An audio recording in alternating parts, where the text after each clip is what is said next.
Bienvenidos el día de hoy. Hoy hablaremos sobre el tema del miedo.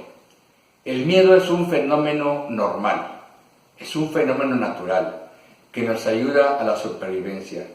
No podríamos existir como especie humana sin ese factor del miedo. Pero cuando el estímulo o la situación de ese miedo rebasa nuestros límites para control, se transforma en miedo patológico, siendo la manifestación más frecuente del miedo la ansiedad. Los invitamos al programa El Miedo. El miedo es un fenómeno natural y normal en el ser humano. Es la respuesta de adaptación, es el fenómeno que nos permite la supervivencia de nuestra especie. Vamos a abordar el tema del día de hoy sobre el miedo normal y el miedo cuando se transforma en enfermedad. Por definición, el miedo es una medida de protección de la vida. Nuestra vida es tan preciosa y tan preciada que el miedo nos sirve para cuidarla, para protegerla. El miedo nos alerta de aquellas situaciones que pueden comprometerla. Por lo tanto, cuando utilizamos la respuesta de miedo en forma adecuada, eso nos ayudará a llegar a la adultez con madurez. Pero cuando esto no sucede, entonces ese miedo puede transformarse en patologías no solamente psicológicas o emocionales, sino también corporales.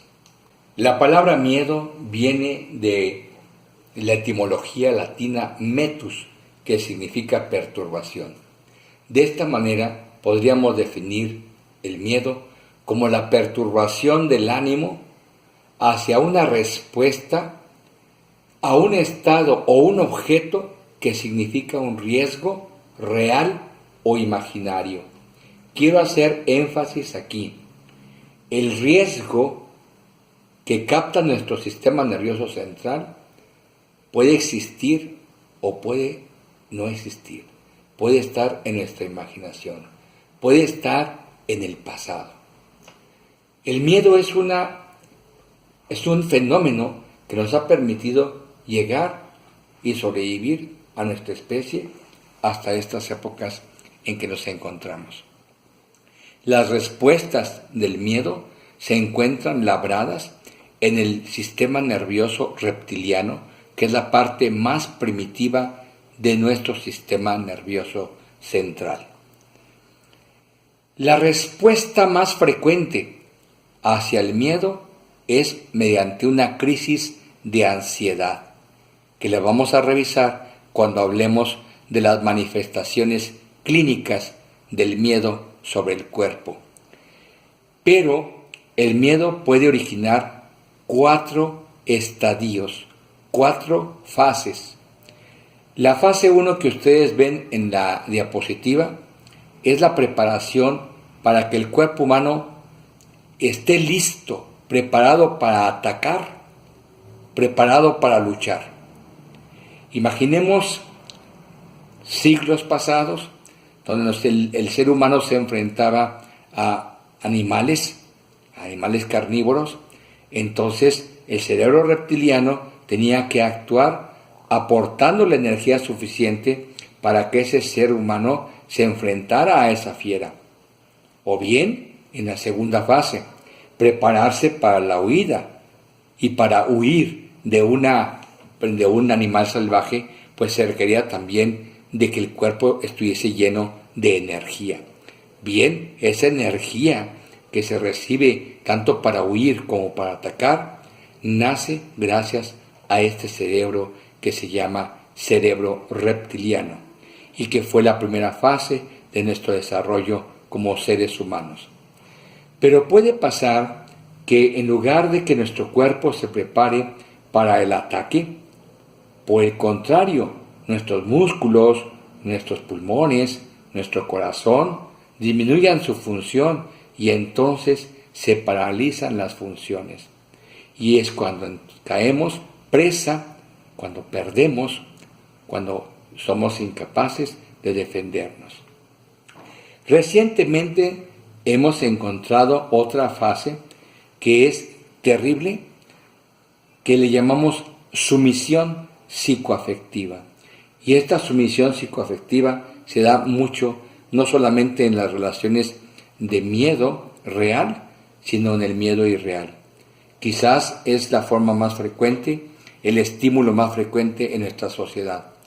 La sumisión psicoafectiva consiste en un estado de indefendibilidad, un estado indefenso, donde no solamente eres incapaz de reaccionar con ataque o con huida, sino que te complaces en ese estado, ¿sí?, de sumisión.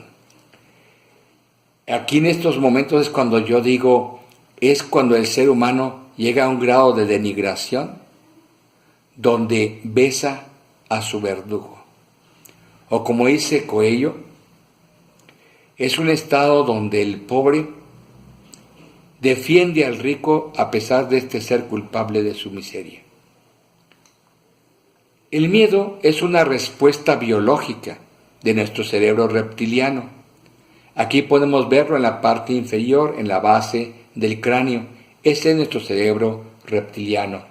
Esa parte, esa porción de nuestro sistema nervioso recibe los estímulos y ahí se desencadenan las respuestas con liberación hacia la circulación sanguínea de todo el cuerpo de sustancias llamadas sustancias hormonales. Tenemos que recordar que la descarga hormonal de este cerebro primitivo es la conservación de nuestra vida.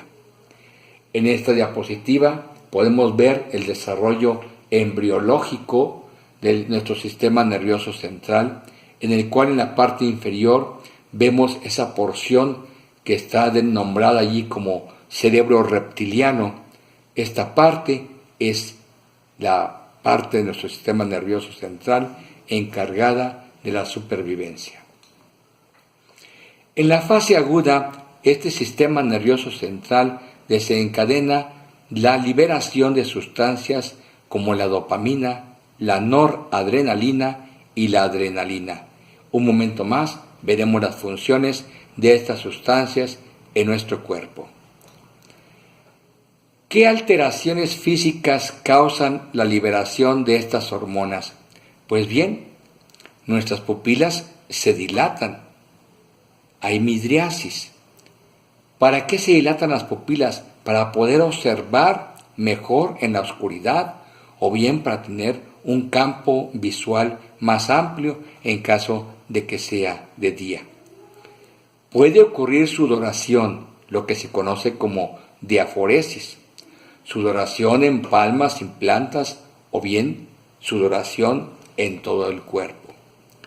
Palidez de la piel, nuestra piel se pone pálida porque las venas y las arterias se contraen, enviando más sangre hacia los músculos y los huesos, que son los que deben de darnos la fuerza, la energía para atacar o para huir. Hay piloroerección, lo que la gente llama la piel chinita. Puede haber dificultad para respirar o bien aumento de la frecuencia respiratoria, así como aumento de la frecuencia cardíaca. Quiero que pongamos mucha atención aquí.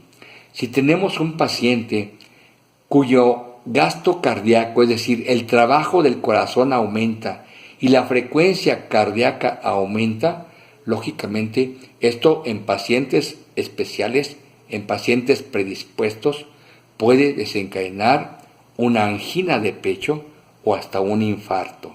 Por eso es frecuente que estas situaciones de infartos y angina de pecho se puedan desencadenar ante una situación de miedo. La presión arterial, al estar contraídas las arterias, se va a elevar. Nuestros músculos se ponen fuertes, lo que se llama hipertonía muscular, y se agudizan los órganos de los sentidos, nuestro olfato, nuestra vista, nuestros oídos, nuestro tacto se hace más sensible para detectar las amenazas que puedan comprometer nuestra vida. Dichas amenazas, como ya dijimos, pueden ser reales o pueden ser imaginarias, y esto último es lo más frecuente en la actualidad. Pero no siempre el cuerpo va a reaccionar de igual manera. En algunas ocasiones, nuestro cuerpo no se prepara para el ataque o para la huida, sino que ocurre lo contrario a lo que hemos visto, y nuestro corazón disminuye sus latidos cardíacos, la presión arterial disminuye, nuestro cerebro recibe menos circulación y podemos caer desmayados. Este sería un estado de parálisis. Y bueno, pues cualquiera de estas dos situaciones podemos presentar ante un fenómeno de miedo. ¿Qué importancia tienen estos dos tipos de respuestas? En una, exaltados, y en otra, deprimido todo nuestro cuerpo. Pues bueno, es que cada individuo, cada ser humano es diferente. Y si ponemos a un grupo de seres humanos ante el mismo estímulo, van a reaccionar de manera diferente. Algunos a lo mejor van a huir, otros quizás vayan a prepararse para atacar, y otros más vayan a deprimirse y no tener o caer indefensos ante una situación. Estamos diciendo un ejemplo donde el estímulo sea el mismo. El miedo agudo es normal, lo hemos repetido varias veces, y es armonioso para nosotros. Nos ayuda para proteger nuestra vida. Pero para que sea un miedo útil, necesitamos que ese miedo responda a un objeto o a una situación que sea real. Y segundo, que estemos conscientes que la respuesta de nuestro cuerpo ante este fenómeno debe ser temporal. Si nosotros empezamos a experimentar el miedo ante estímulos débiles, o bien no logramos dominar sus respuestas, el miedo se transforma en enfermedad, se transforma en una patología. Cuando existe miedo crónico, no solamente actúan las hormonas que hablamos hace unos momentos y que en general se conocen como catecolaminas. En el miedo crónico también se ponen a funcionar unas pequeñas glándulas que se encuentran arriba de los riñones, que se conocen como glándulas suprarrenales, y estas liberan cortisol. El cortisol lo que va a hacer es elevar los niveles de azúcar y de grasa en nuestra sangre para darnos más energía. Es comprensible que una estimulación crónica de este cortisol pudiera desencadenar o estar relacionada con la diabetes y con los problemas de elevación de grasa en nuestra sangre. Pero ¿cuál es el origen de nuestro miedo? Si decimos que el miedo es una reacción necesaria y adaptativa ante amenazas reales, es importante entenderlo. Es importante que entendamos que el miedo nos ayuda a cuidar nuestra vida, nos ayuda a sobrevivir. ¿Dónde nace el miedo? Se han hecho algunos estudios y se ha observado que el miedo puede transmitirse en forma transgeneracional. ¿Cómo es esto? Se ha observado que los padres que tienen miedos patológicos generalmente tienen hijos con miedos patológicos. Es lo que se llama miedo transgeneracional. Quizás los patrones de conducta sean heredados por los hijos. El miedo es una emoción vital y útil. Nos alerta y nos aumenta el estado de conciencia ante el peligro de perder nuestra vida. Por eso, el miedo se ha detectado desde el recién nacido. En lo recién nacido se ha observado respuestas de miedo ante la luz intensa y ante el ruido. Conforme avanza la edad, los niños presentan miedo al separarse de la madre, ante las personas desconocidas, y posteriormente pueden aparecer múltiples factores de miedo, pero algunos de ellos son la oscuridad y el encierro. Aquí quiero hacer énfasis porque cuando estamos educando a nuestros hijos, como siempre, los problemas nacen en el seno familiar. En algunas ocasiones escogemos métodos de castigo que, lejos de ayudarlos en su desarrollo, les van a causar miedos patológicos que pueden afectar su vida futura. Y si ustedes ven aquí en esta diapositiva subrayado la palabra desamor, es porque precisamente uno de los métodos más crueles que utilizamos para educar a los niños es amenazándolos con dejarlos de querer, con dejarlos de amar. ¿Quién no ha escuchado las frases, ya no te quiero? Si hiciste esto o aquello, o si lo haces, ya nadie te va a querer, nadie te va a amar. Y eso va a ocasionar un conflicto que, si el niño no lo racionaliza, le va a originar traumas el resto de su vida. Por eso tener mucho cuidado con los castigos, porque los castigos, si no son racionalizados con el niño, si no se le explica al niño una relación causa-efecto, podemos estar destruyendo su mente, su espíritu. En las siguientes fases de nuestra vida aparece la adolescencia, un tema muy importante, un tema muy interesante, pues en la adolescencia, como hemos dicho, que hay muchos cambios hormonales, hay cambios psicológicos y emocionales, también aparece un cambio en relación con el miedo. El adolescente busca una identidad propia y por ello trata de romper con la protección familiar.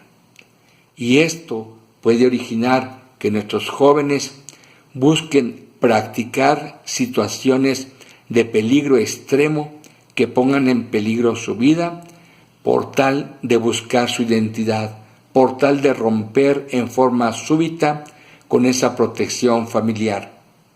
Es cuando vemos a los jóvenes utilizar vehículos que ponen en peligro su vida, verlos enfrentar situaciones de peligro, al parecer en forma de valentía, pero no es más que una forma de tratar de demostrar su identidad, su ruptura con su mundo infantil.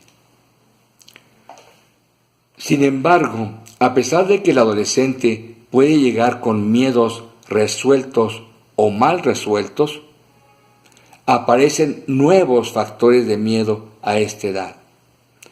El adolescente busca su propia personalidad y para ello requiere de tener relaciones interpersonales y esto origina miedo. El buscar un reconocimiento personal, un reconocimiento académico o un reconocimiento deportivo es factor de miedo. El miedo a ser aceptado o no por una sociedad, ya lo hemos explicado en otras pláticas, en otras conferencias, es un factor de miedo. En el adulto, pues el adulto, ¿cómo llegamos a la etapa adulta? Pues vamos a llegar con respecto al miedo de acuerdo a nuestras experiencias que hayamos experimentado en él, épocas diferentes, como la infancia o la adolescencia. Pero el miedo, si lo entendemos en esta etapa, lo vamos a considerar como una parte de nuestra humanidad, como esencial, como algo que es capaz para ayudarnos a sobrevivir y a vencer las adversidades que se van presentando en el cotidiano ser. Pero cuando el miedo llega en la edad adulta en forma de enfermedad, en forma de patología no resuelta, tener mucho cuidado, porque nos degrada como seres humanos y nos hace que tengamos un desprecio hacia nuestra vida y hacia nuestro espíritu. A pesar de que el adulto llega con miedos resueltos o no, aún en la adultez se presentan nuevos retos que van a desencadenar miedo. Y es el miedo al fracaso, el miedo a la pobreza, el miedo a perder a los seres que creemos que son nuestros, el miedo a estar enfermos, el miedo a ir perdiendo nuestras facultades y el miedo a la muerte. Mas el miedo debemos verlo en esta etapa de la vida como un grito, una forma en que el cuerpo nos dice que somos seres vivos, que somos seres delicados, que somos seres frágiles. Todos los hombres experimentamos el miedo. No hay valientes y cobardes. Todo depende de lo que hagamos con nuestros miedos. El valiente es aquella persona que sigue adelante a pesar de experimentar miedo. El cobarde simplemente cede ante el mismo. La naturaleza humana, y quiero entenderlo como un fenómeno normal, mientras estemos en este planeta tridimensional, mientras estemos en este mundo tridimensional, estamos sujetos al miedo. Los grandes maestros, como Krishna, como Buda, como Jesús, también experimentaron el miedo. Buda tuvo miedo a envejecer, tuvo miedo a enfermar y a morir. Y fue cuando cae en iluminación, cuando llega al estado de iluminación, al estado de conciencia, cuando se da cuenta de que esto no existe si logras amarte, de que nada existe más que en tu mente. Por eso esta frase tan hermosa, cuando te das cuenta de que todo lo que tú deseas causa dolor, de lo que deseamos causa miedo, y el miedo nos paraliza, el miedo nos echa a perder lo más sagrado, el tiempo. Recordemos que el tiempo, nuestra vida, solamente se da en el aquí y en el ahora. Y perdemos tanto tiempo con nuestros miedos que dejamos de vivir. Bien decía el maestro Buda, cuando tú experimentas miedo, puedes huir a cualquier parte. Puedes enclaustrarte en un monasterio. Puedes rodearte de piezas teológicas y nunca vas a encontrar ninguna solución a tu problema, porque el miedo es parte tuya. A donde quiera que vayas, Él te acompañará. Las frases que se adjudican a Jesús en su oración en el huerto, donde experimenta como ser humano, como reencarnado en ser vivo, experimenta la sensación, la emoción de soledad, de miedo, manifestada también cuando se encuentra en el Calvario. Sin embargo, tanto los maestros como nosotros debemos entender que el miedo existe. Y para tratar nuestros miedos, primero necesitamos aceptar que tenemos miedo. Necesitamos reconocerlos, adaptarlos como cosa nuestra. Necesitamos sentirlos, porque al sentir el miedo, al sentir ese escalofrío, al sentir esa taquicardia, al sentir esa sudoración, al sentir esos músculos tensos, es parte de la vida. Nos está diciendo que estamos vivos. Y tenemos que entender que vivimos en un mundo donde solamente puede haber dos tipos de existencia, con el amor o con miedo. Y el nuestro es un mundo de miedo. Es un mundo donde nacemos con miedo como ya lo revisamos. Es un mundo donde nuestra familia nos llena de miedo. Los cuentos para dormir están llenos de cocos. Las formas de educarnos están llenas de castigos, de miedos, de posibilidades de perder a nuestros seres queridos, de posibilidades de perder a los seres que nos aman o dejar de ser amados. Vivimos en sociedades donde la educación se basa en el miedo, donde las religiones explotan el miedo y donde los gobiernos nos esclavizan a través del miedo.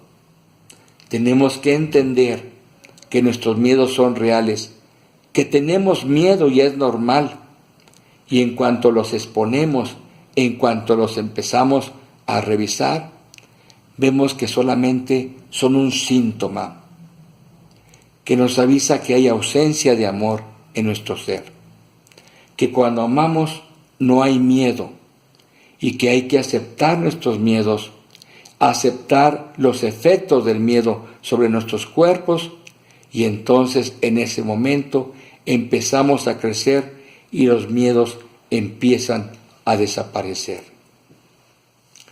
Recuerden que el miedo degrada al ser humano, lo degrada, nos da miedo ser libres y nos puede conducir a la esclavitud. O lo más triste, nos puede llevar a esa sumisión psicoafectiva que hemos hablado, que es tan degradante, porque llegamos a besar las cadenas que nos atan y a adorar a nuestros verdugos. Culminamos nuestra plática con esta frase tan hermosa, tan profunda, de Timoteo 1:7, porque no nos ha dado Dios un espíritu de temor, sino de paz y de amor. Fíjense cómo nuevamente aparece la palabra amor para contrarrestar el miedo. Gracias.